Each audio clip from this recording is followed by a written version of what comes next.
అన్నారు. అయినా ఇబ్బందులు ఉంటాయా? ఎందుకంటే చూస్తే ఎక్కడ బ్యారికేడ్లు లేవు, ఎక్కడా పరదాలు లేవు.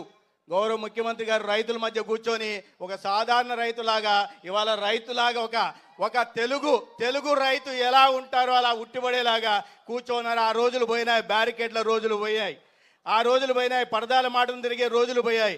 ఇవాళ ప్రజల మధ్య ఉంటూ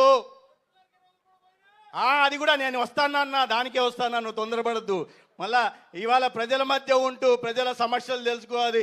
అది రైతాంగమైనా, మహిళలైనా, యువత అయినా, ఉద్యోగాని కోసం ఎదురు చూస్తున్న విద్యార్థులైనా, దివ్యాంగులైనా, ఆటో డ్రైవర్లైనా, చేనేతలైనా, మత్స్యకారులైనా, ఎవరి సమస్య అయినా ప్రజల మధ్యలోకి వెళ్ళి వారి సమస్యల్ని విని సానుకూలంగా స్పందించడమే కాకుండా దానికోసం పరిష్కారం కోసం పరితపించే నాయకత్వం ఇవాళ రాష్ట్రంలో ఉంది.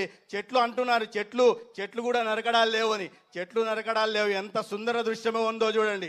గతంలో ఇటువంటి కార్యక్రమం జరిగితే ఎక్కడో 20 కిలోమీటర్ల నుంచి బ్యారికేడ్లు ఉండేయా కాదా? చెట్లు ఆ పచ్చదనం కనిపించేదా? పోయేది. ఎంత సుందర దృశ్యం ఉంది. ఆ నీళ్లు చూస్తుంటే మనసుకు ఆనందంగా ఉంది. పోనీ ఏదన్నా గోదావరి నుంచి కృష్ణా డెల్టాకు మాత్రమే చేస్తున్నారా? గతంలో ఇట్లా ప్రచారాలు జరిగేవి. నేను కూడా రాయలసీమ ప్రాంతం నుంచి అంతా అమరావతి వైపు చేస్తున్నారు, అంతా విజయవాడకి చేస్తున్నారు, అంతా గుంటూరు చేస్తున్నారు, అంతా ఏలూరుకి, కాకినాడకి, రాజమండ్రికి చేస్తున్నారు. రాజమండ్రి ఇక్కడ రాయలసీమకి ఏమీ లేదని గతంలో ప్రచారాలు జరిగేవి. ఇవాళ రాయలసీమలో చూస్తే 36 నీటి ప్రాజెక్టులు జరుగుతున్నాయి.